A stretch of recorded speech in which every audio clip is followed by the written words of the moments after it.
Welcome. My name is Ben Lyons, and I'm excited to be here today to teach you about leverage finance. So in my books and in my teaching, the book From Worry to Wealth, I talk about how to make investments as a variable B strategy. But for this video, I'm going to dive in a little deeper into how leverage finance works. Now, most of you know leverage finance as a bank. You know, a bank is a leverage financing organization. So would most financial services companies, such as an automobile finance company, such as a mortgage company, a consumer finance company, a private lender, a hard money lender could also be a leverage finance. But let me go over what a leverage finance organization is. But first, let me explain, why I'm talking about this. In 2016, I published this book called Be the Bank. You can get it on Amazon. It looks like this cover, but recently we changed the cover. I changed the cover to make it look like this. I think this cover looks a lot better. Anyway, so let's dive into what leverage finance is. As many of you who know me, I've been in the leverage financing business for almost 40 years. I love talking and teaching about it because to me, it is one of the most compelling investment strategies that exist, depending on which form you want to take. But first, I'm going to do a series of videos, but the first video I'm going to do is effectively how a bank, which most of our viewers understand how a bank operates from their perspective, but I'm going to show you a little bit of a different perspective, and I hope you find this interesting. So I have up here on the board, we're going to start Jax Beach Bank. I'm doing this video from Jax Beach, my home down here in Florida. I also live in Maryland. But for this illustration, we'll call it Jax Beach Bank. Now, all of you, let's say we all get together with all of our friends and family, and we want to go out and raise $10 million to start our bank. So we start with $10 million of equity. Okay, so we raise $10 million of equity capital.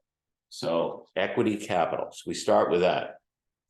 The average bank in the United States is actually leveraged 9-to-1, which means they have 9 times their equity in deposits. A deposit is a checking account, a savings account, a CD, or a money market. So we go to all of our friends and family and say, hey, folks, we're offering 2% interest if you put money in our bank in a checking or a savings account. We go to all of our friends and family, and we're allowed to take in actually up to 12 times. The average bank in this country takes in 9 times equity. So 9 times 10 million is 90 million. And these are deposits, but it's also a debt to the bank because the bank has to repay these deposits, right? You put money into a checking account, you expect if you need the money back out. So effectively, the bank is borrowing your money from you, and they're paying you very little for it. Now, we're going to use 2% in this example, but the national average actually in 2023 for a deposit is far less than 1%, but let's use 2%. Now, we now have a total of 100 million, don't we? We took in 10 million of equity and 90 million of debt. We now have $100 million sitting in our bank. Now, what are we going to do with it? We have to do something with it. Now, I often suggest that we lend it out, which is what most banks do, but we do it secured by real estate. Let's make sure we protect this money by only lending the money secured by real estate, right? We got to secure this money and protect this money. So let's make commercial loans with it secured by real estate. Now we're going to lend it out at 7%. So 7% in our loan program, 7% of 100 million is $7 million over the course of a year that we should be collecting in interest income. So this is income. Now, we also have to pay our depositors, as I mentioned, and I have suggested we pay them 2%.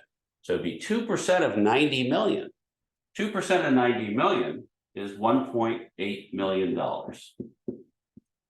And this is expense. Now, it's only expense.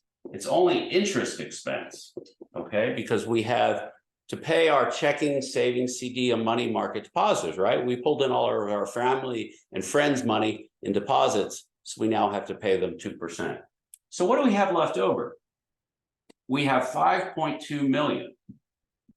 And what this is called net interest margin. Okay, so this is our net interest margin. Basically, this is our gross income.